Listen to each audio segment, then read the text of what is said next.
जय श्री राम दोस्तों, मैं टिकमचंद चौधरी आप सभी का स्वागत करता हूं। ठीक है, आपके अपने यूट्यूब चैनल पीटी ट्यूटोरियल पर। देखिए, अपन पढ़ रहे थे राजस्थान के इतिहास में। अपन ने जस्ट इससे पिछला जो टॉपिक डिस्कस किया था वो था राजपूत वंशों की उत्पत्ति के सिद्धांत। आज अपन आगे डिस्कस करने वाले हैं और आज अपन पहले चर्चा करेंगे राजस्थान में जिन राजपूत वंशों ने शासन किया है। तो पहले उनके बारे में चर्चा करेंगे कि राजस्थान में कौन कौन से राजपूत वंशों ने शासन किया है और कहां कहां पर इनका शासन था। फिर अपन एक एक करके इन राजपूत वंशों के बारे में पढ़ेंगे और सबसे पहले पढ़ेंगे अपन गुर्जर प्रतिहार वंश के बारे में। तो सबसे पहले अपन डिस्कस करते हैं कि राजस्थान में कौन कौन से राजपूत वंशों ने यहाँ पर शासन किया है और उनकी कहां कहां पर रियासतें हुआ करती थी। ठीक है, तो मैं पहले पहले बात करूंगा कि राजस्थान में जितने भी राजपूत कुल हुए हैं उनके बारे में पहला विवरण कौन देता है। तो ध्यान रखना, राजपूत कुलों के बारे में सबसे पहले कवि चंद्र बरदाई बताता है कि राजस्थान में 36 राजपूत कुल हुआ करते थे। यहाँ पर 36 राजपूत कुल का मतलब 36 राजपूत वंशों ने राजस्थान पर क्या किया है, शासन किया है। ये बात कौन कहता है, कवि चंद्र बरदाई कहता है। और किसमें कहता है, अपने ग्रंथ पृथ्वीराज रासो में कहता है। और इस मत की पुष्टि अन्य और ग्रंथों से भी होती है, जैसे कि आपका कुमारपाल चरित्र हो गया, वर्ण रत्नाकर हो गया और राज तरंगिणी। इन ग्रंथों से भी क्या होता है भाई, राजस्थान में 36 राजपूत कुलों की क्या होती है, पुष्टि होती है। तो पहले अपन उसके बारे में चर्चा करते हैं। तो पहले अपन बात करेंगे राजस्थान में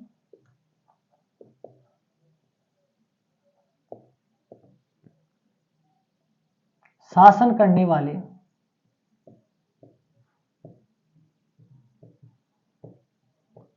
प्रमुख राजपूत वंश।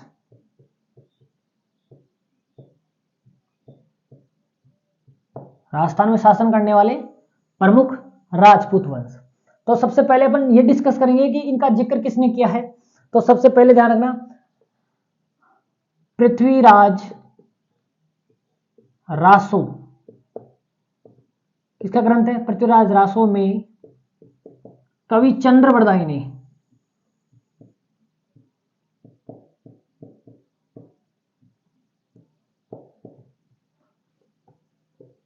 राजपूताना में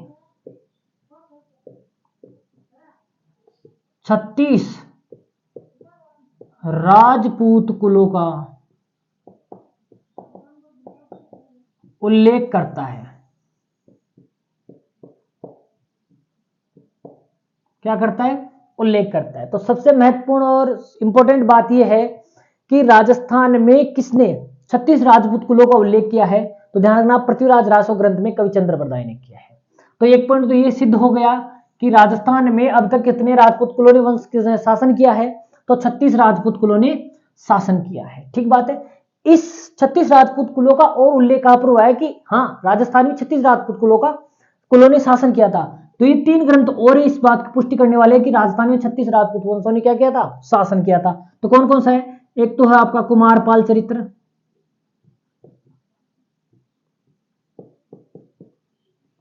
एक है आपका वर्ण रत्नाकर, एक आपका राज तरंगिणी।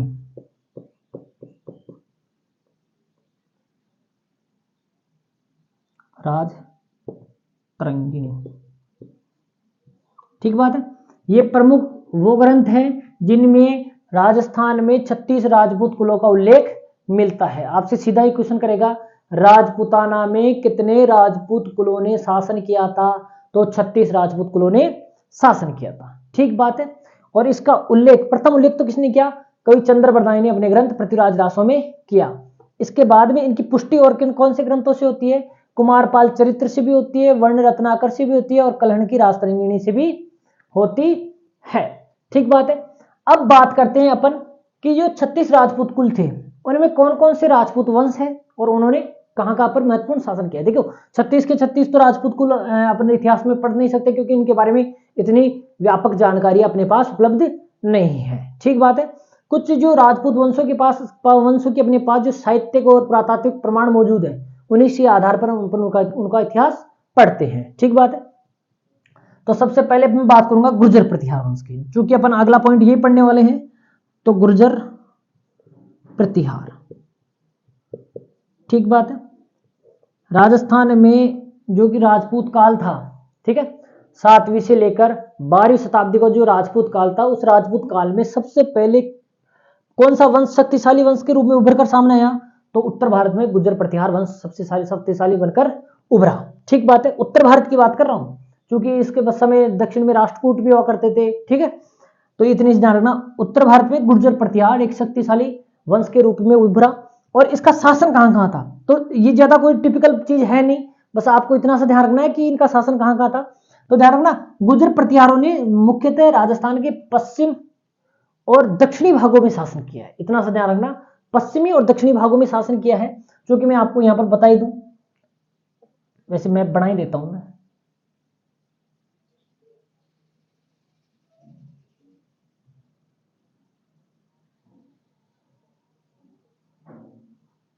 ठीक है, ये अपना राजस्थान है। ठीक है, ठीक ठाक है ना। तो अपना इस राजपूताना में गुर्जर प्रतिहारों की जो रियासतें हुआ करती थी वो मुख्यतः दक्षिण के भागों में हुआ करती थी। ठीक है, इनका विस्तार तो दूर तक था, लेकिन जो अपन को याद रखनी है, जो नाम अपन को याद रखनी है, वो सबसे महत्वपूर्ण। देखो, सबसे पहले इनका जो प्रारंभिक केंद्र हुआ करता था वो था ये वाला इलाका, जिसको अपन उस समय क्या बोलते थे? गुर्जरात्रा प्रदेश। क्या कहते थे? गुर्जरात्र प्रदेश कहते थे। ठीक है, या गुर्जर प्रदेश कहते थे। अब ये गुर्जर प्रदेश के स्वामी होने के कारण गुर्जर प्रतिहार कहलाए। ठीक बात है। तो इनमें जो पहली शाखा बनी वो थी मंडोर। तो मैं मंडोर को ये लिख सकता हूं कि मंडोर, इनकी शाखा का प्रारंभिक केंद्र क्या हुआ करता था? मंडोर, जिसको गुर्जरात्र कहा जाता था। क्या कहा जाता? गुजरात या गुर्जर प्रदेश कहा जाता है। ठीक बात है, इतना सा जरूर ध्यान रखना। फिर इसके बाद में इन्होंने एक शाखा बनाई आपकी कहां पर? बीनमाल में,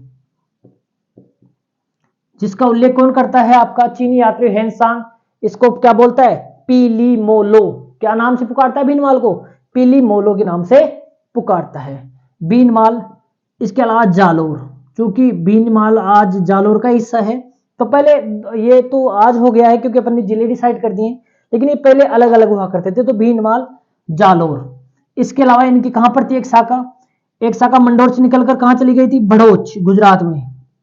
भड़ोच या भरकुचक जो प्रसिद्ध बंदरगाह हुआ करता था और व्यापार का महत्वपूर्ण केंद्र हुआ करता था, तो भड़ोच में भी गुर्जर प्रतिहारों की एक शाखा थी। इसके अलावा गुर्जर प्रतिहारों की शाखा कहां थी? एक कन्नौज में थी। ठीक बात है। एक कहां पर थी? उज्जैन में थी। एक कहां थी? राजौरगढ़। कहां पर? राजौरगढ़, अलवर। ये उनकी प्रमुख शाखाएं थी, या गुर्जर प्रतिहारों ने जहां जहां पर शासन किया ये वो क्षेत्र थे। ठीक है, मंडोर, जिसको गुर्जरात्रा भी कहते हैं, आपको सीधा ये भी दे सकता है कि प्रतिहारों ने शासन किया था गुर्जरात्रा प्रदेश पर या गुर्जर प्रदेश पर, यानी वो मंडोर की बात कर रहा है, यानी जोधपुर वाले इलाकों की बात कर रहा है। ठीक है, अपन पढ़ते हैं भाई प्राचीन नाम में जोधपुर को गुर्जर प्रदेश या गुर्जरात्रा भी कहा जाता था। ठीक है, मंडोर। फिर आ गया भीनमाल, जो जालोर का आज हिस्सा है। जालोर में भी प्रतिहारों ने शासन किया। भड़ोच, ठीक है, एक शाखा वहां पर थी।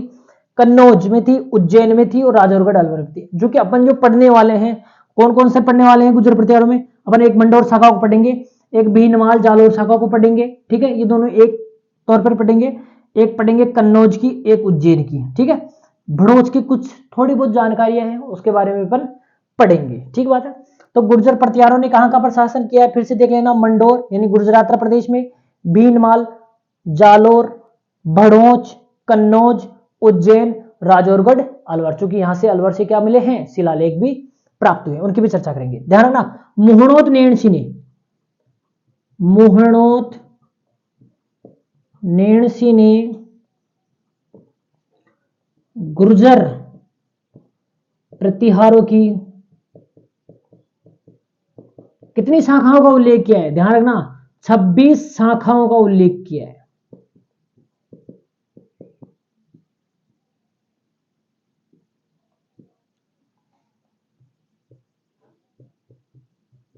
कितनी शाखाओं का उल्लेख किया है? ध्यान रखना, 26 शाखाओं का। यह सीधा ही क्वेश्चन किया जा सकता है कि मुहणो नेंसी ने गुर्जर प्रतिहारों की कितनी शाखाओं का उल्लेख किया है? 26 शाखाओं का उल्लेख किया है, यानी 26 जगह उनकी अलग अलग शाखाएं हुआ करती थी, ब्रांचेज हुआ करती थी। लेकिन मोटे तौर पर अपन किनको पढ़ने वाले हैं? अपन इन्हीं को पढ़ने वाले हैं। ठीक बात है, ये महत्वपूर्ण जगह है। वैसे तो और भी छोटी छोटी रियासतें थी उनकी, लेकिन उन पर इतना कभी क्वेश्चन किया ही नहीं जाता है उनसे, क्योंकि उनकी इतनी अपने पास क्या है, पर्याप्त जानकारी उपलब्ध नहीं है। इस आधार पर अपन इन्हीं का डिस्कस करने वाले हैं। तो ये जरूर ध्यान रखना, गुर्जर प्रतिहारों की मोनोनेंसी ने कितनी शाखाओं का उल्लेख किया है, तो 26 शाखाओं का उल्लेख किया है। ठीक है, एक चीज और ध्यान रखना, ये गुर्जर प्रतिहार खुद को स्वयं को किसका वंशज मानते थे, लक्ष्मण। गुर्जर प्रतिहारों ने स्वयं को किसका वंशज माना है, लक्ष्मण का वंशज माना है, यानी सौमित्र, लक्ष्मण या सौमित्र का वंशज माना है, सौमित्र नहीं सुमित्रा का पुत्र, तो उसी के वंशज है। तो सौमित्र भी ध्यान रखना, ये चीज भी आपसे कंफ्यूज करने के लिए, सुमित्रा का पुत्र था तो सौमित्र भी वो दे सकता है कंफ्यूज करने के लिए, इतना सा ध्यान रखना, लक्ष्मण को वंशज मानते हैं। यानी इस आधार पर गुर्जर प्रतिहार क्या हुए, सूर्यवंशी क्षत्रिय, क्या हुए, सूर्यवंशी क्षत्रिय हुई। और ये बात कौन कहता है, ये बात आपके जो भारतीय उत्पत्ति से संबंधित सिद्धांत थे, जिसमें डॉक्टर गौरीशंकर हेराचंद ओझा, सीवी वैद्य, इन विद्वानों ने इनको क्या माना है, सूर्यवंशी क्षत्रिय माना है। और प्रसिद्ध चीनी यात्री हैन सांग ने भी इनको क्या बताया है, क्षत्रिय बताया है। ठीक बात है, जिसकी इनकी पुष्टि होती है। चूंकि अपन आगे पढ़ने वाले हैं, इससे पहले आप इस चीज का स्क्रीनशॉट ले। अब आगे अपना पॉइंट होगा कौन सा, अजमेर में जो चौहान थे, तो उन चौहानों की और कहां पर शाखाएं थी। ये जरूर ध्यान रखना कि 36 राजपूत कुलों का उल्लेख किसने किया है और इनकी पुष्टि अन्य किन ग्रंथों से होती है। ठीक है, मोनोनेंसी का जरूर ध्यान रखना कि मोनोनेंसी ने गुर्जर प्रतिहारों की 26 शाखाओं को उल्लेख किया है, उनमें से पर कौन कौन सी शाखाओं को पढ़ रहे हैं। ठीक है, वहीं से क्वेश्चन आने वाला है, कोई और जगह से क्वेश्चन आएगा भी नहीं तुम्हारे। ठीक है, फिर बात करते हैं अपन किसकी, चौहानों की। राजस्थान में दूसरा महत्वपूर्ण वंश कौन सा था, चौहान वंश। कौन सा था, चौहान वंश। ठीक है, चौहान वंश का इतिहास बहुत ही स्वर्णिम इतिहास रहा है, क्योंकि पृथ्वीराज तृतीय या पृथ्वीराज चौहान जिसको बोलते हैं उससे जुड़ा हुआ है, विशलदेव से जुड़ा हुआ है, यानी विग्रहराज चतुर्थ से जुड़ा हुआ है। ठीक है, तो उससे चर्चा करते हैं। तो पृथ्वीराज जो चौहान वंश था, चौहान वंशों ने कहां पर शासन किया, तो मैं बोल सकता हूं शाकंभरी, यानी सांबर है, सांबर, या इसको मोटे तौर पर अपन बोलेंगे तो अजमेर, क्योंकि अजमेर फिर इनकी बाद में अजमेर कर लिया था इन्होंने बना। ठीक है, तो शाकंभरी या सांबर या अजमेर। फिर उन्होंने एक शाखा कहां पर स्थापित की, भीनमाल में। ठीक है, एक कहां पर, सिवाना, बाड़मेर में। ठीक है, फिर कहां पर इन्होंने, कोटा, बूंदी। ठीक बात है, फिर इन्होंने एक कहां पर, सिरोही, एक गागरोन, एक झालावाड़। ठीक बात है, ये इनके प्रमुख केंद्र हुआ करते थे चौहानों के। यहाँ पर प्रारंभिक केंद्र क्या था चौहानों का, सांबर या शाकंभरी में चौहानों की मानी जाती है प्रारंभिक शाखाएं। फिर उन्होंने अजमेर कर लिया थोड़ा, फिर भीनमाल, सिवाना, भीनमाल में आप जालोर ध्यान रख लेना, जालोर है ना। ठीक है, सिवाना कर लिया, कोटा बूंदी कर लिया, सिरोही कर लिया, गागरोन कर लिया और झालावाड़ कर लिया। ये उनके प्रमुख केंद्र हुआ करते थे। ठीक बात है, अब ध्यान रखना, कोटा बूंदी में जो शासन कर रहे थे वो थे हाडा चौहान, उनको क्या कहा गया, हाडा चौहान। ठीक है, सिरोही में थे, उनको क्या कहा गया, देवड़ा चौहान। ठीक है, गागरोन में शासन कर रहे थे, उनको क्या कहा गया, खींची चौहान। झालावाड़ में शासन कर रहे थे, उनको क्या कहा गया, झाला चौहान। ठीक है, ये प्रमुख चौहान जो वंश था, उनकी प्रारंभिक शाखाओं में जो शाखा थी वो सांबर से या शाकंभरी से उत्पन्न हुई। फिर वहां से अजमेर से भीनमाल, जालोर चली गई, एक शाखा सिवाना, फिर कोटा बूंदी में हाडा चौहान हो गए, सिरोही में देवड़ा चौहान हो गए, गागरोन में खींची चौहान हो गए और झालावाड़ में झाला चौहान हो गई। ठीक बात है, ये इनकी प्रमुख शाखाएं थी। ठीक है, अब देखिए चौहान थे, जो चौहानों की जो शक्ति रही वो कब से कब तक रही, वो रही आपके प्रारंभ में प्रतिहारों के सामंत रहे, उसके बाद में इन्होंने शक्ति का विस्तार करके लगभग कब से 12वीं शताब्दी से लेकर 10वीं से लेकर 12वीं शताब्दी का जो इनका काल रहा वो इनका सबसे महत्वपूर्ण कालखंड था। ठीक बात है, क्योंकि इस समय पृथ्वीराज चौहान, बिसलदेव या बिग्रहराज चतुर्थ जैसे महान योद्धा हुए। ठीक बात है। अब चौहानों के बाद में कौन सा महत्वपूर्ण वंश आता है आपका, तो आता है गुहिल। कौन सा वंश आता है, गुहिल वंश आता है, जिसे अपन सिसोदिया भी है, सिसोदिया, जिसकी एक शाखा क्या थी, सिसोदिया। एक शाखा क्या थी, सिसोदिया, जो कि गुहिल वंश की स्थापना हुई, फिर उसकी एक शाखा रही सिसोदिया। तो ये राजस्थान के इतिहास में तीसरा महत्वपूर्ण। वैसे तो मैं ये मानता हूं कि राजस्थान के इतिहास में सबसे महत्वपूर्ण राजवंश कौन सा है, गुहिल राजवंश है, क्योंकि इसके पूरे इतिहास को आप पढ़ोगे तो आपको देखने को मिलेगा कि राजस्थान में अगर किसी इतिहास में किसी वंश को सबसे महत्वपूर्ण स्थान मिलना चाहिए, वो पहला तो कौन सा है आपका, गुहिल वंश, और दूसरा कौन सा है, प्रतिहार, और तीसरा कौन सा है, अपन कह सकते हैं चौहान। ठीक बात है। अब देखो गुहिलों की शाखाएं कहां कहां पर थी, तो गुहिलों के लिए अपन कहते हैं कि मेवाड़ में इन्होंने शासन किया। कहां पर शासन किया, मेवाड़। तो मेवाड़ कहां है, आज सब समझते हैं मेवाड़ कहां है, तो मेवाड़ में आप आ जाएगा उदयपुर, चित्तौड़गढ़,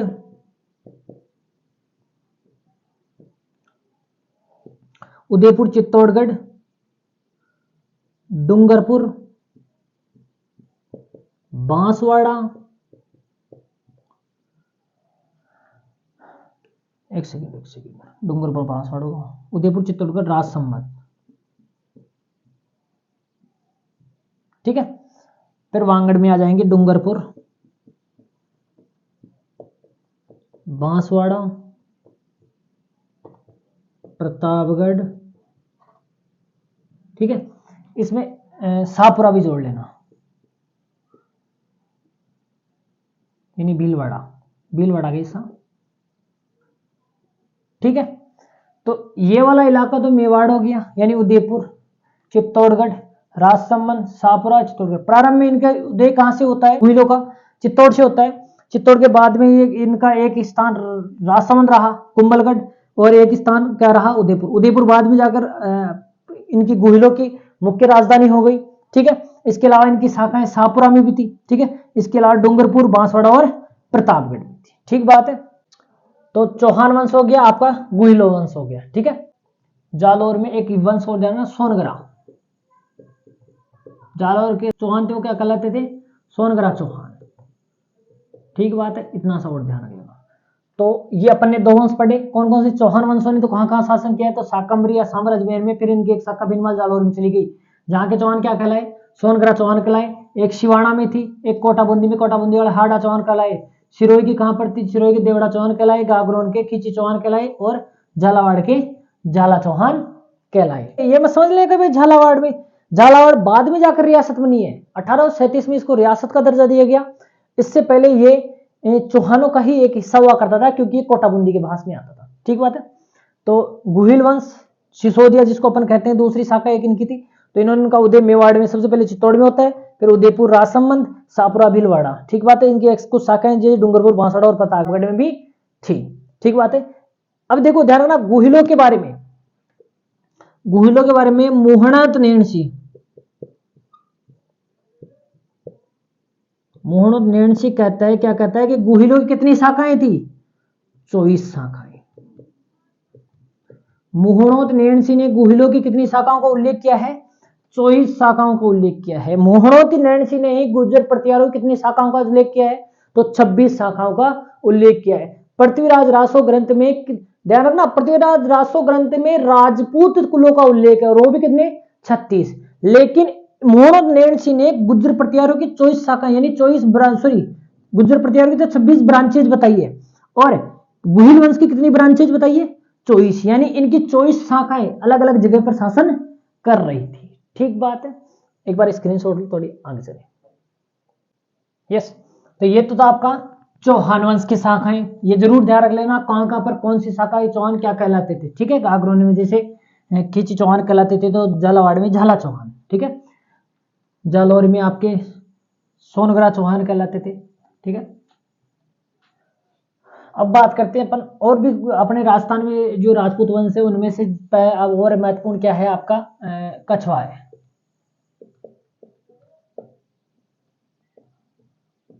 कछवा वंश। कछवा वंश की शाखाएं कहाँ पर करती? जयपुर और अलवर। कुछ ज्यादा खास नहीं है, जयपुर और अलवर इनकी सबसे महत्वपूर्ण रियासत हुआ करती थी जयपुर। ठीक बात है। कछवा के बाद में अब अपन बात करते हैं जैसे भाटी। भाटी वंश की शाखाएं कहाँ कहाँ पड़ती? जैसलमेर और हनुमानगढ़ में। ठीक बात है। इनकी दो जगह शाखाएं थी, जैसलमेर हनुमानगढ़ में। भाटी के बाद में अपन यादव। यादव वंश वैसे आपने सुना होगा भगवान श्री कृष्ण से जुड़ा हुआ है, तो यादव वंश की शाखाएं कहाँ कहाँ पड़ती? यादव करौली, जैसलमेर, हनुमानगढ़। ठीक है, करौली, जैसलमेर और हनुमानगढ़। जाट। जाट वंश कहाँ कहाँ पड़ता? भरतपुर और धौलपुर। ठीक है, फिर बात आती है परमार।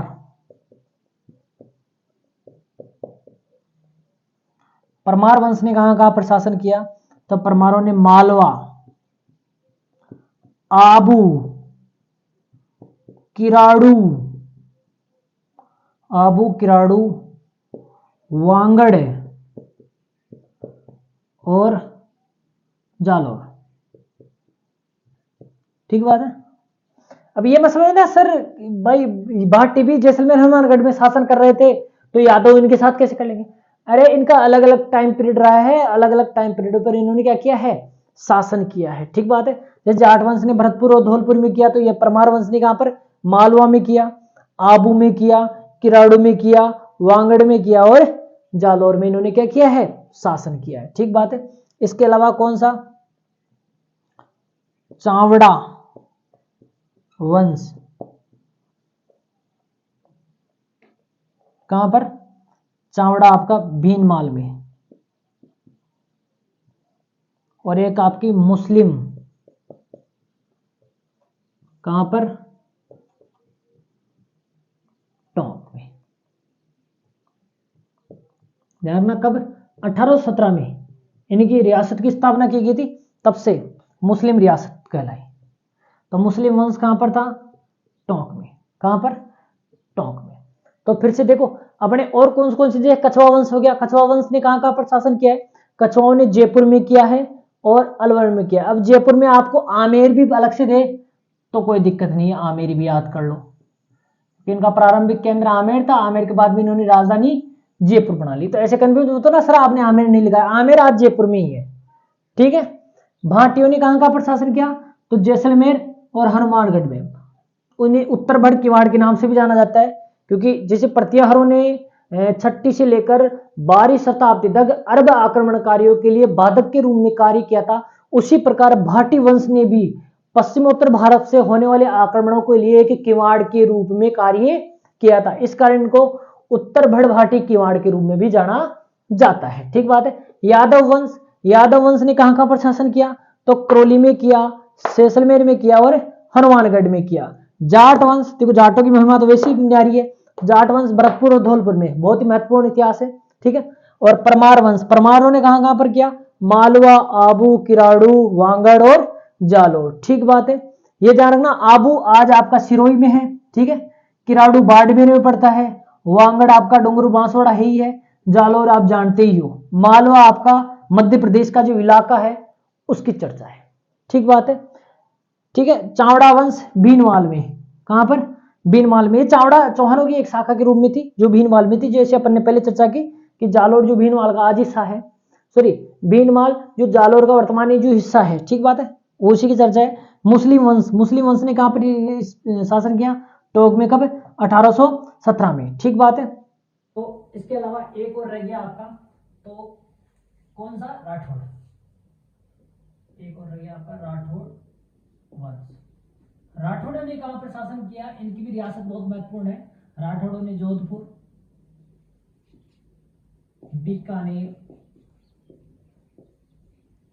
और कहां पर? किशनगढ़। ठीक बात है।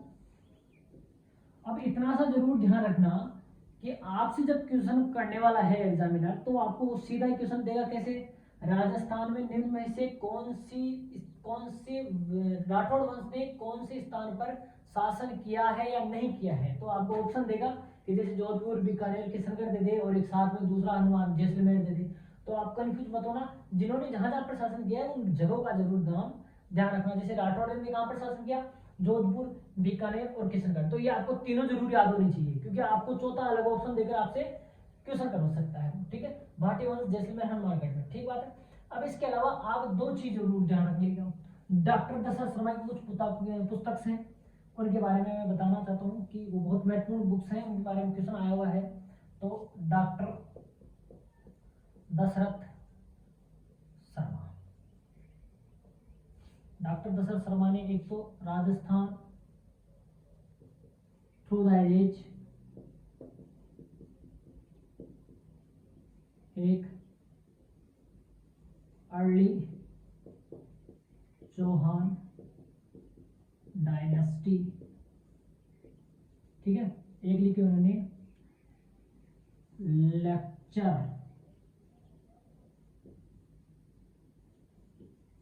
Lecture on Rajput history and culture. ठीक बात है। राजस्थान में देखो, डॉक्टर दशरथ शर्मा की जो महत्वपूर्ण इतिहासकार है, तो इन्होंने एक पुस्तक लिखी राजस्थान थ्रू द एजेज, एक लिखी अर्ली चौहान डायनेस्टी और एक लिखी lecture on Rajput history and culture. ठीक बात है। राजस्थान के जाने माने इतिहासकारों में से एक है डॉक्टर दशरथ शर्मा।